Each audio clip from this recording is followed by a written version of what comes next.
Vamos a jugar. Jugar es un asunto serio. Bienvenidos a Racionalmente Irracional. Hoy vamos a jugar. Vamos a hablar de un asunto muy serio. Jugar. Empiezo con una historia seria. Ok.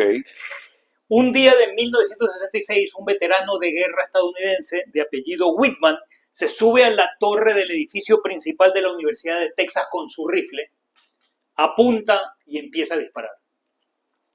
Durante 90 minutos se dedicó a disparar. Mató a 15 personas, hirió a 32. Cuando se analizaron las causas y se revisaron los diarios y las citas médicas de este veterano de guerra, y cuando se analizaron porciones de su cerebro, llamó la atención un comentario que alguna vez había hecho su pediatra. Y el comentario era: si tan solo hubiera jugado más. 50 años después, un estudio publicado en American Academy of Pediatrics sostenía que ante la adversidad, resulta que Whitman había sido abusado de joven, ante la adversidad el juego es vital. El juego es un asunto serio. Y no solamente para los niños. Y esto que les voy a decir no es un juego.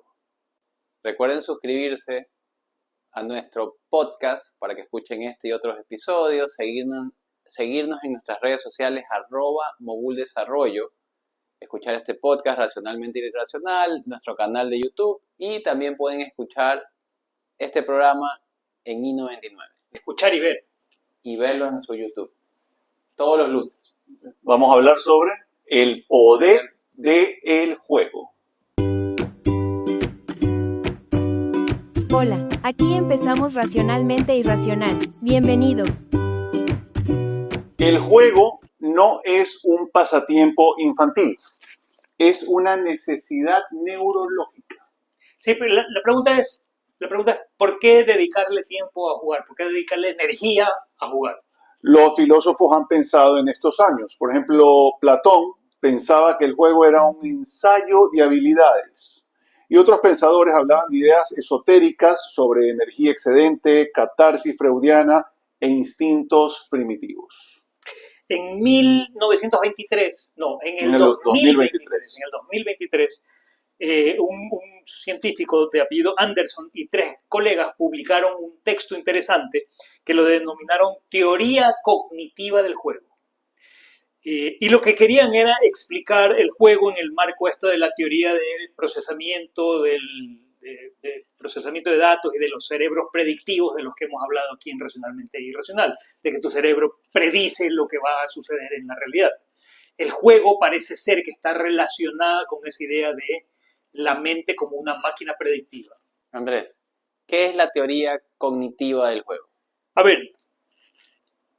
hemos hablado que no nos gusta la incertidumbre. De hecho, que estamos conectados neurológicamente para evitar la incertidumbre. Pero cuando jugamos, paradójicamente, lo que estamos haciendo es creando incertidumbre. Aumentamos incertidumbre con el juego. Y la respuesta a la pregunta obvia de ¿por qué, si no te gusta la incertidumbre, juegas a crear incertidumbre? Bueno, esto es parte de esa teoría, y la teoría lo que te dice es que me perdí en el texto. ¿Qué es parte del juego? Me imagino. Incertidumbre. Absolutamente. Incertidumbre acerca de... A ver, ¿por qué incrementas la incertidumbre de acuerdo a la teoría cognitiva del juego? Para tener el placer, para experimentar el placer de reducir la incertidumbre. La vives para disfrutar. Claro, no hay nada más placentero que cuando tienes incertidumbre y la resuelves. Y dices... Un juego, lo que te permite el juego es crear las reglas para que los niveles de incertidumbre estén a un nivel, a una instancia al que puedas resolver, ¿no? Por ejemplo, no han ido al parque y ven a los niños botándose por las resbaladeras, van por el tobogán, bajan el tobogán y de pronto ya no bajan, sino que suben por el tobogán. Sí, claro. Bueno, va un poco por ahí, porque se botan por el tobogán, los niños se botan por el tobogán tantas veces cuantas les genera sorpresa, les sea diferente. ¿Cómo se siente? ¿Cómo experimentar la bajada por el tobogán? ¿Qué tal es? Hasta que llega un punto en que se aburren. porque ya no es nuevo. Y entonces deciden experimentar cómo es subir por el tobogán. Claro, empiezan a aumentar sus límites, ¿no? Entonces, mucha incertidumbre nos molesta, ¿no? Y no podemos resolverla. Muy poca incertidumbre y no tenemos placer en tratar de resolverla. Entonces, es más, los juegos de casino, ustedes sabían que los juegos de casino tienen un 50-50 de probabilidad de que ganes. Claro. Porque si son muy difíciles, dejas de jugar, pero si son muy fáciles, pierden plata. Bueno, a ver, en el caso de los juegos, del deporte, de los juegos deportivos, te pasa un poco lo mismo.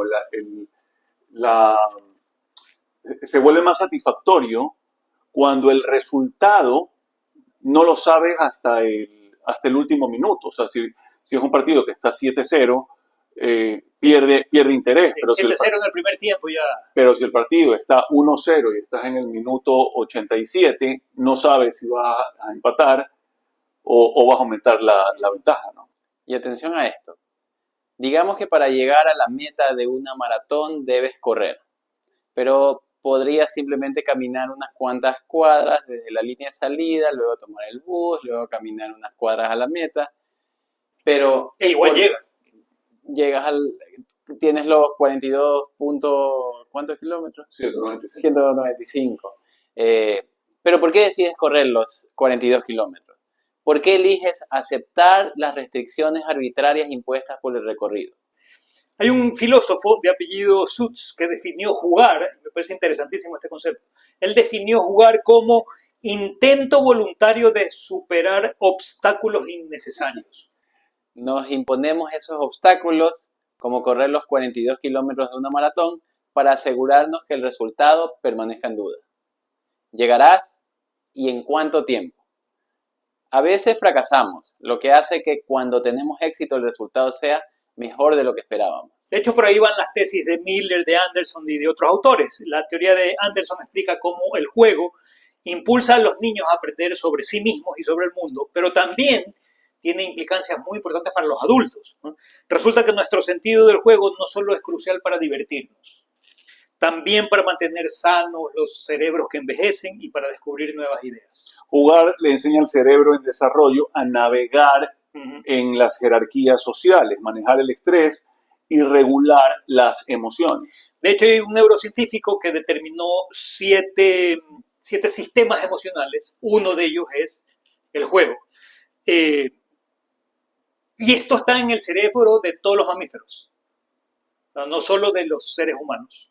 Lejos de ser un comportamiento que aprendes o de ser una etapa de tu vida que vas a abandonar más adelante, jugar es una forma de ensayo. En la infancia el juego te permite practicar habilidades que luego vas a tener que usar de adulto. Jugar te permite ser más creativo. Volvamos a la historia del inicio. Cuando se analizaron las causas de por qué este veterano de guerra se subió a la torre, empezó a disparar, mató a toda esta gente, llamó la atención el comentario del pediatra que les decía, ¿no? Si tan solo hubiera jugado más de niño. Pues bien, cuando un niño no juega en la infancia, presenta una, cito textual, desregulación emocional casi omnipresente. Es decir, no puede desarrollar relaciones sociales saludables, tiene altas tasas de adicción y tiene una sensación de rigidez respecto a sí mismo. ¿Cómo se califica? Esto lo dice el doctor Stuart Brown en un paper que se llama Consequences of Play Deprivation. Paréntesis, si no se han visto la película de Michael Jackson, habla, entre 20.000 cosas más, justamente de esto, ¿no? De que no tuvo infancia. No les cuentes el final. ¿Qué habrá pasado? Pero bueno, jugar no es solo cosa de niños.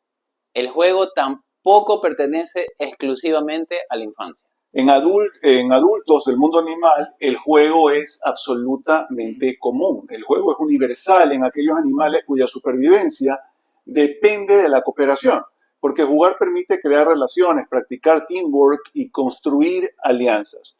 El juego es una herramienta connatural de los mamíferos, como los humanos, porque promueve la exploración, la experimentación y la imaginación.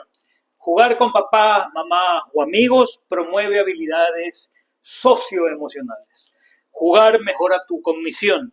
Jugar promueve el desarrollo del lenguaje. Jugar coadyuva a la formación de relaciones estables, relaciones seguras. Desarrolla el cerebro prosocial. Mejora tus funciones ejecutivas como procesos de aprendizaje. Te permite enfocarte en metas y evitar distracciones. Estimula la imaginación, ser más creativo, como decía Nuno. Te permite ser más creativo. Jugar desarrolla la creatividad y la espontaneidad. Promueve la motivación intrínseca. Mejora la innovación y el rendimiento académico. Imaginémonos que estamos en una reunión importante, ¿no? Si te esfuerzas demasiado en pensar qué decir, preocupado de qué van a pensar o cómo te van a ver, tus palabras pueden sonar rígidas, ¿no? Probablemente hasta torpes en cierto momento. Pero si te permites una postura más lúdica, ¿no? Más juguetón. Más de juego, verás que desaparece la presión y todo empieza a fluir. De hecho, es como normalmente se educa a los infantes, ¿no? En forma lúdica, aprender jugando. Fluir. Flow. Mihaly, disculpe la familia por pronunciar mal el apellido, Mihaly Csikszentmihalyi describió la experiencia lúdica. Creo que lo dejamos escrito para que se vea, ¿no? Aquí va a estar este extenso y con innumerables consonantes.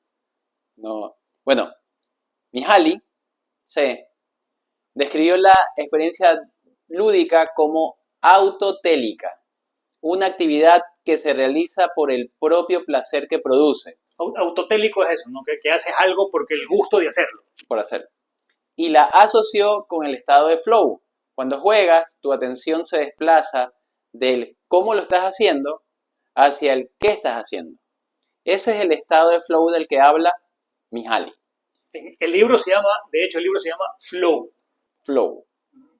Es como aquellos deportistas a quienes no les sale nada hasta que empiezan a jugar el juego y todo fluye. Jugar hace que seas más creativo, tengas mejor desempeño y disfrutes de mejores experiencias laborales, dice Baker en un estudio del 2020. Baker y varios autores, ¿no? El estudio se llama Playful Work Design. Es como el famoso oficinas de Google y demás, que son, o de Apple, que son muy, muy divertidas para estar, ¿no?